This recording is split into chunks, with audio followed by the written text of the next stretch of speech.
Hey, welcome back to another exciting episode of the Vinyl Village Garage with John. Me, that's the guy who does this stuff, and these are the cars, or the stars, whatever you want to call them. And last go around, we put this engine on this subframe, and that's kind of where we stopped, because I wanted to go check out my daughter's last volleyball game. Fantastic time, enjoyed watching her play. They didn't win this time. It was the first time they didn't win the match. So hey, whatever. Win you some, you lose some. Let's see how it works with this stuff. We don't always get it right the first time, but you don't quit. You come back. You do some more research, or you get your hands dirty and get back in there. Now, I got some things I've kind of done behind the scenes. As you can see, it's got some shiny more bits on it. But what we're going to focus on today is the accessory drive, getting that all put on here and in the proper location or best location, whatever world you live in, or at least how I think it should go. And you tell me yes or no when we're all said and done. I'll show you what we have laid out. Basically, we've got the power steering pump, the alternator. I'm going to put the pulleys on, one of my favorite parts, putting the crankshaft pulley on. I don't know why, but you'll see it's just wow. Or maybe you'll go, that was stupid. But anyway, that's how I'm having some fun playing cars. Nonetheless, let me catch you up to speed what I did behind the scenes and why, and then we'll start putting all these goodies here on the floor where it goes on here. Like one of these things just doesn't belong here. Don't worry about that. That's later date. Power steering pump, juice maker, crank pulley, water pump pulley, exhaust manifolds. Let me do just a quick touch on these right here. First gen Firebirds. This is the correct setup. This is the passenger side. I got them reversed, I know. Passenger side, I would call that rear outlet. That's how it is in my world. This is the driver's side. It'd be center outlet. That's correct for first generation F bodies. They use these on other cars, and some don't have the end bolt boss holes, etc. I believe 68 did, but I think 69 didn't. You get the idea, though. The most important key, though, is rear outlet, center outlet, rear being on the passenger side, center on the driver's side. Slap those dudes on there, good to go. Now, the only other two style manifolds that ever came on a first-gen Firebird, well, it would have came on a car like this here if it was a real one, would be the long branch. Really cool ones. I put one set on the Mockingbird. And I have the D-port style heads like I have here currently on this engine, or the round port heads. So you get, those are the three combinations. Stock log type, round port long branch, or a D-port long branch. So keep that in your noodle for later on for just becauses. I wanted to share that with you. On the engine, I've installed the fuel pump, added the fuel line because that has to route in behind everything. It's almost like step one, putting that fuel line on there. Now you see all this tape everywhere. That's not because I don't want something to go in the holes necessarily, but that is an added bonus. But reminder of this bright contrasting color brings my eyes to it. It's like, hey, I still probably need to hook something up. I need the grommet. I need the vacuum switch because this is an automatic car. I got the coolant temp sensor. I need a little plug for the intake. PCV valve hose goes here down to the PCV valve. You get the idea. It's just kind of a trap for me to keep things in line. That way I don't overlook it because I like to think I won't forget a thing. But let's be honest, we took this thing completely apart. Mistakes might happen. How often do you ever see a carburetor set up like this? Factory 68 2-barrel, Rochester carburetor, but I have the actual correct kickdown switch, donated by a viewer. Thank you very, very much. An awesome gift. Another viewer sent me a carburetor, had the anti-dieseling or kick-up solenoid. Missing a little cap on the end, but I think I can live with that. It looks pretty good. Both of those are in great shape, so thank you for all you guys out there who helped out. I got a distributor to put it back in there.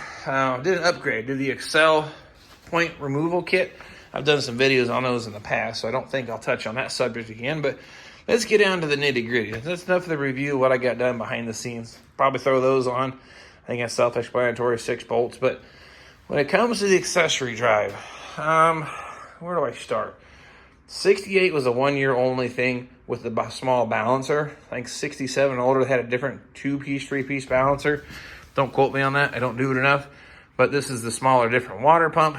69, they totally changed the name of the game. But 69 uses this same bracket here, so that's a repeat.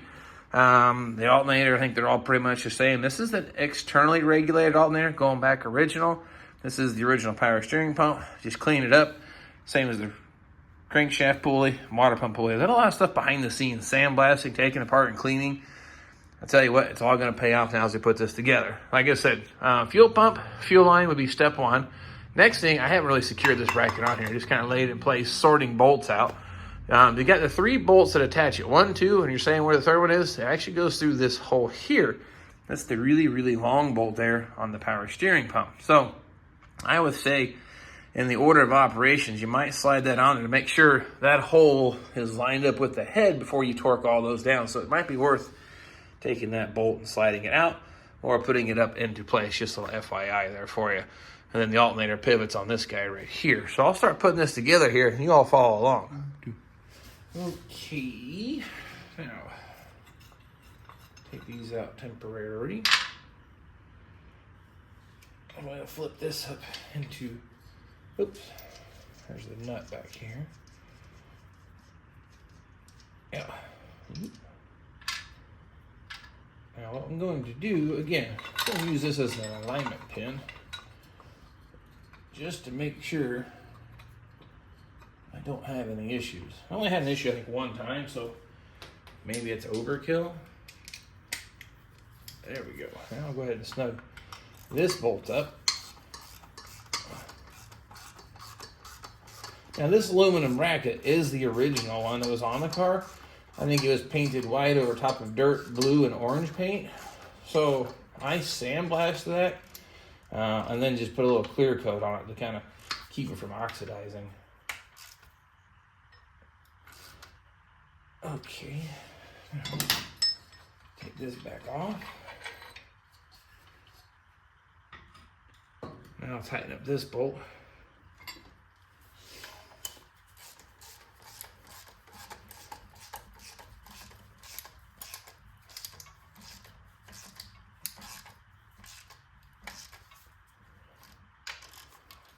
And click, click. Now, I can reinstall this just loosely.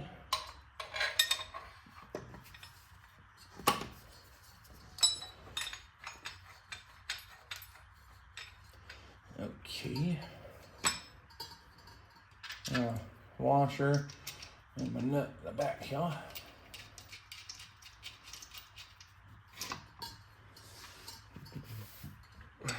Now this little, should have highlighted, little hockey stick looking guy here. It actually lines up and supports the alternator here and here, and the other bolt is our pivot for the power steering adjustment. I'll go ahead and put that in there.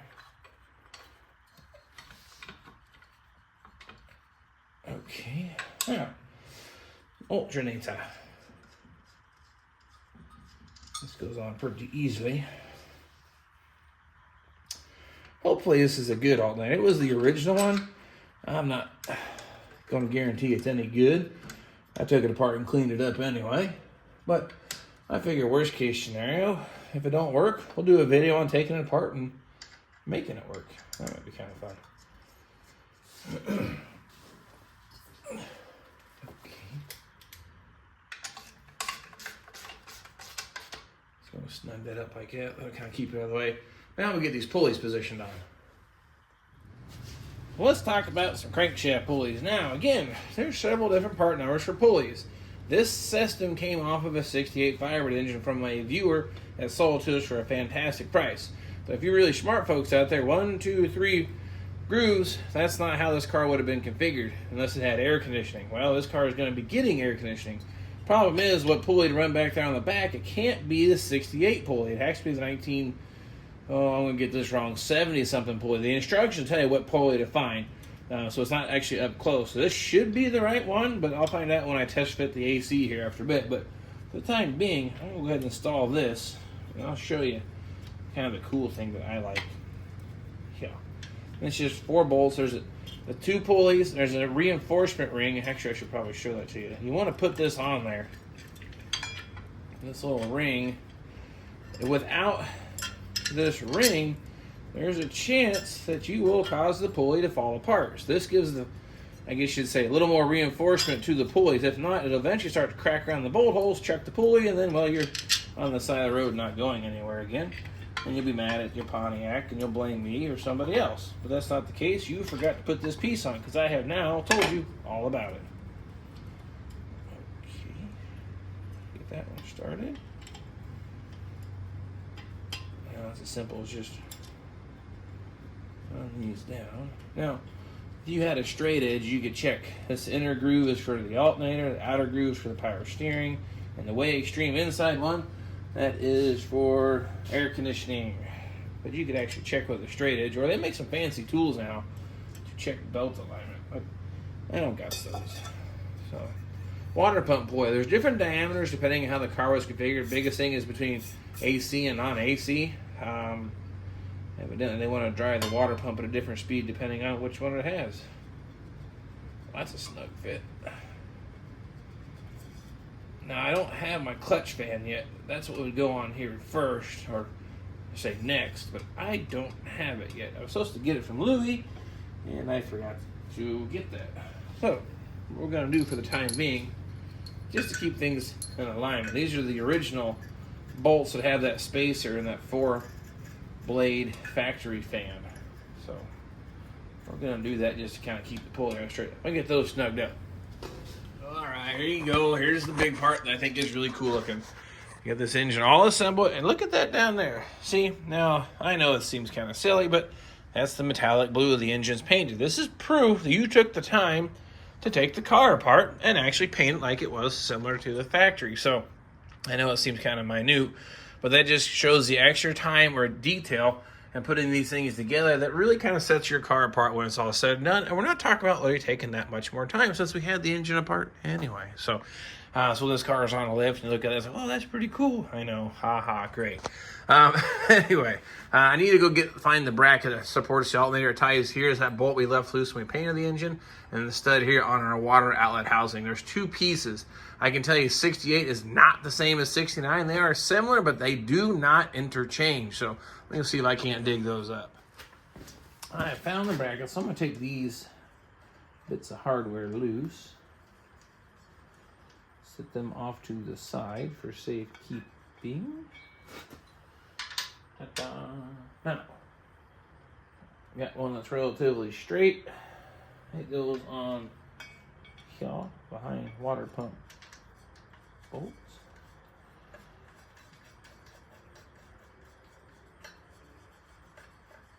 Okay, now the other one's kind of got a goofy bend to it. As you can tell, now it naturally wants you to rest right there on the thermostat housing and lay with that one right there. Start the nut. Okay, and these will then naturally go through the alternator.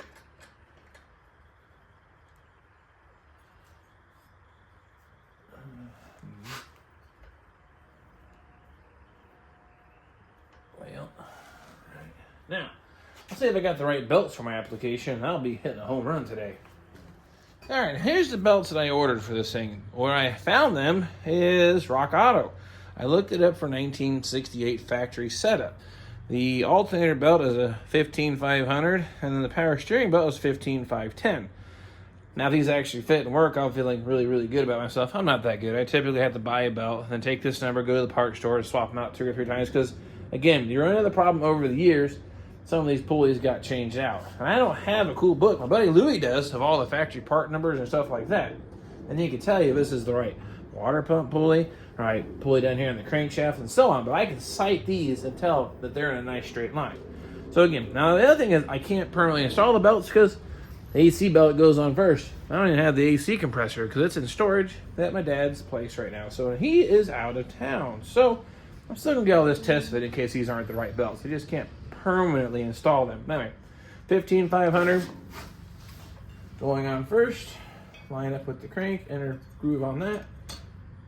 Okay. I think Rock Auto did me a favor. They did a job well done. Now let's check here. 15510. I like facing my belts the same way too. So. Oh, all right. Well, I don't see why those won't work. Well, oh, devil.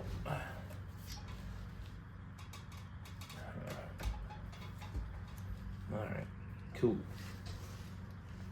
That doesn't want to pivot so well. I'll have to look into that. That should just slide like this here, like this. That's nice. But that will tension up not even halfway in the track there for adjustment, so plenty of adjustment left. So that's not going to be an issue.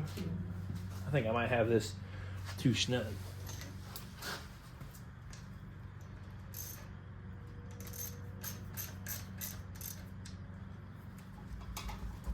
Well, maybe back that off just a bit.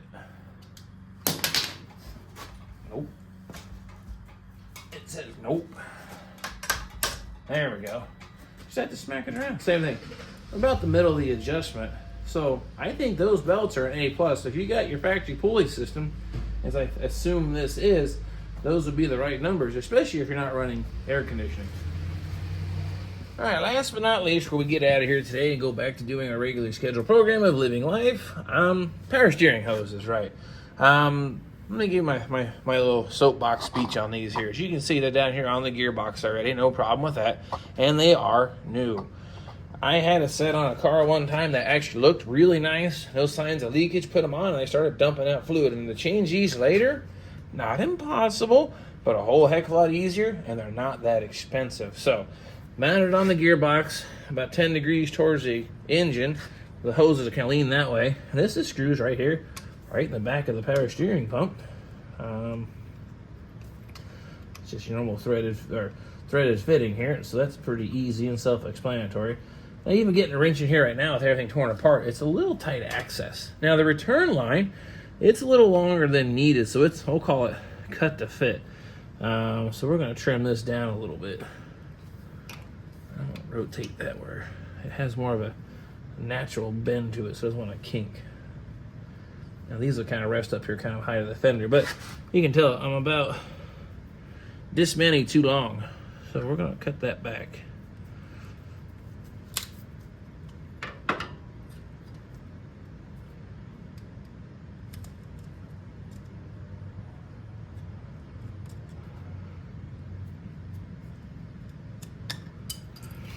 We'll slide that right on that return barb. Now at this point, technically, I could actually even fill up the power steering fluid. Or is it power steering fluid if you use ATF? Because that's, I guess, what's supposed to be, or the original setup was ATF in these. All right, just like that. Now, I need to tighten this up. And then my power steering system is complete. Again, worth the money to buy the new hoses. Just in case you were wondering, those belts all line up really nice. If you sight the crank to the water pump, there to the alternator and or power steering pump, nice, straight, and parallel, looking really sharp. So I'm going to say that's going to work out just fine for us. Went ahead and snuck the exhaust manifolds on. I figured 6 bolts was self-explanatory, but you can see I got those put on here just the same. So I think we are successful for today. Super happy with the results. Looking really good. And look at that. It's blue. I like that. So just in case you bought your engine in a box of parts and piles and pieces and you're trying to put it back together, you have no clue where it goes, hopefully this video will be helpful for you. That's how this engine was when we purchased it. It was an 80% disassembled in cardboard boxes, missing parts, so hodgepodging this thing back together, and very happy with the results. So last thing I really do, I got the distributor sitting back there, dropping that in. I think it's kind of self-explanatory, but if someone wants to see a video on that, I guess let me know. I've got the engine turned on top dead center of compression. No idea where the cam mark is, nor do I care, because I can check for number 1, top dead center compression, drop the distributor in, pointing at cylinder 1, or wherever the heck I want to put it at, as long as I remember. Now, that might be a conversation for another day. I don't want to confuse you all too much, because we had a pretty good day here nonetheless. Appreciate you following me on the journey on the old Lamborghini. Working on wrapping up a few more things, put it back on there, and this thing will be on the ground with 4 tires again in no time. So you don't want to miss that. Please subscribe, and we'll catch you all next time.